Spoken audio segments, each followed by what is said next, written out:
Welcome to the Deep Dive. We sift through articles, research, all sorts of insights, really, Hello. to bring you the knowledge nuggets that matter. And today, we're taking a journey into something often forgotten in the headlines. Yeah. It's the surprising and often quite harrowing world of conservation in conflict zones. That's right. We'll be using the sources you shared to look at how conflict impacts wildlife, ecosystems, and also, importantly, the amazing efforts people make to protect them. Exactly.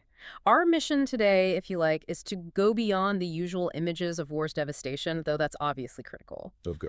But we want to shine a light on some really profound insights, some surprising facts about nature's resilience, its survival, even amid human conflict. It's just so important to grasp the full picture of war's impact, and that definitely includes this often silent toll on the natural world. Yeah, when we think of war, our minds immediately go to the human cost. Yeah. Right? The suffering, displacement, destroyed cities.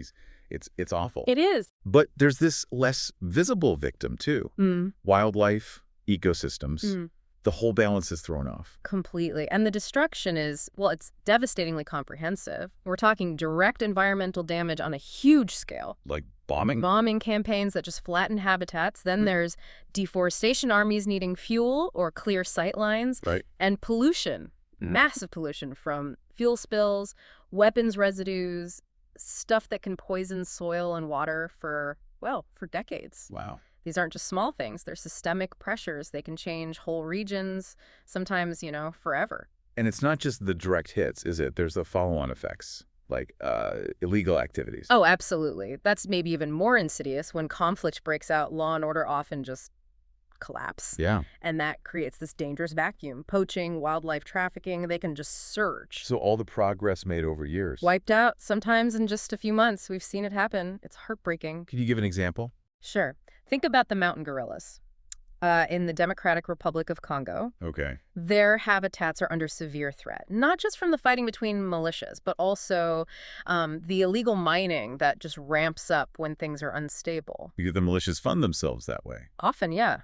Through mining, through the bushmeat trade. Yeah. So these incredible animals become direct victims of the conflict economy, of human desperation. That's a really grim picture. But okay, amidst all that, there must be people pushing back, fighting to protect these places. There are. And it's truly inspiring. The dedication of local conservationists, it's incredible. Like park rangers. Exactly. Park rangers in these zones, they are effectively wildlife soldiers. They're risking their lives every single day. Wow. Patrolling protected areas, facing threats from armed groups. It's not just a job for them, it's often a deep commitment, a dangerous one. And they're not entirely alone, presumably. There are organizations involved. Absolutely vital role played by NGOs, non-governmental organizations. You have the big ones like Wildlife Conservation Society, WWF. Sure. But also lots of smaller grassroots groups. And they're all operating under extreme conditions. Navigating checkpoints, active fighting. All of it. Political instability. Just to try and hold the line for nature. Are there any success stories? Places where it actually worked? Yes, thankfully. And they're compelling because they show what's possible, even against the odds. Take Zakouma National Park in Chad. Zakouma, okay. What happened there? It was on the brink. Elephant populations just decimated by poaching, a really dire situation. Right. But then something pretty much unheard of happened. The park management integrated military units directly into their anti-poaching teams. With the actual army. Working with rangers. Yes, not just cooperating, but a full merging of forces, a radical approach. Yeah. It worked. It turned the tide. Those elephant populations came back from the very edge. That's incredible. It really is. It just shows that sometimes these unexpected, improbable partnerships are the only way forward. Amazing. So we've talked about direct protection, but I'm wondering, can conservation actually do something bigger in these zones? Like, could it help build peace?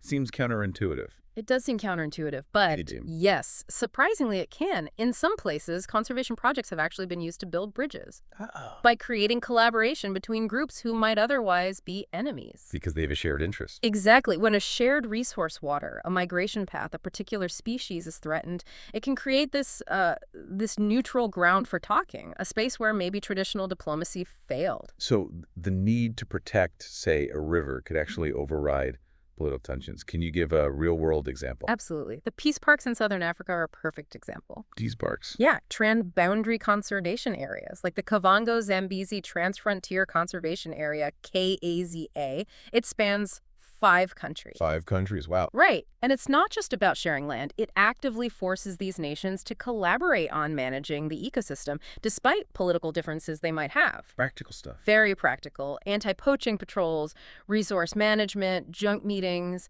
It effectively creates a neutral space for partnership between, sometimes former rivals. And I guess there's an economic angle, too. Yeah. Helping the local communities. Oh, that's crucial. Absolutely crucial.